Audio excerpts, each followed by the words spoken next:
सुगरणीच्या खोप्यात तुम्हा सर्वांचं स्वागत। आज आपण पाहणार आहोत साबुदाणा खिचडी। त्याकरता आपण घेणार आहोत 1.5 वाटी साबुदाणा।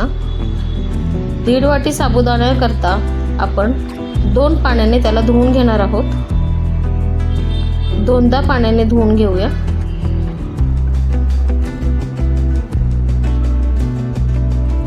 आणि साबुदाणा गरजेपुरतं पाणी ठेवून रात्रभर भिजत घालूया।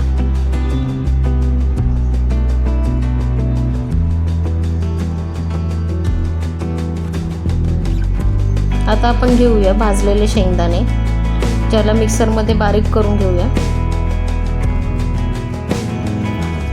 आता आपण मिक्सर जारमध्ये 5 ते 6 हिरव्या मिरच्या घेऊन थोडंसं मीठ घालून आपण त्याला बारीक करून घेऊया।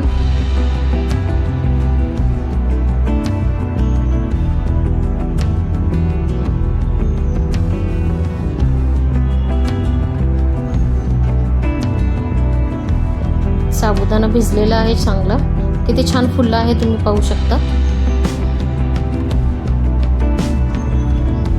बटाटे सोलून बारीक कापून घेऊया। कढईमध्ये तेल घालून बटाटे परतायला घालूया।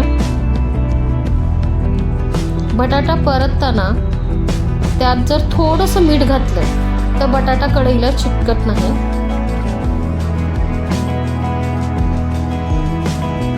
बटाटा छान परतून घेऊया।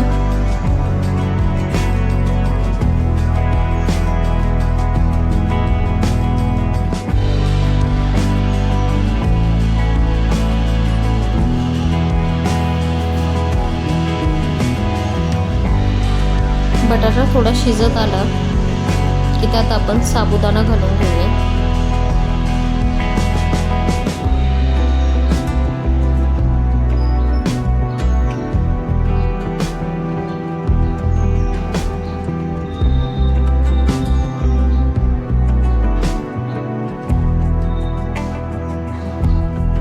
त्यामध्ये थोडासा शेंगदाण्याचा कूट,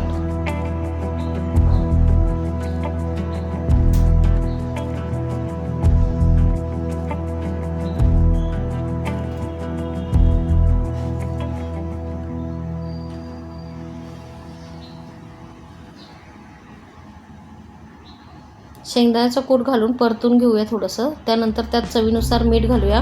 आपण बटाटा परतताना आणि हिरवं तिखट करताना थोडं मीठ घातलेलं आहे, त्या हिशोबाने आपण खिचडीमध्ये मीठ घालणार आहोत। आता त्यामध्ये हिरवं तिखट घालून घेऊया आणि त्याला छान परतायला ठेवूया। खिचडी छान कमी गॅसवरती परतून घेऊया। अशा प्रकारे तयार आहे आपली साबुदाणा खिचडी।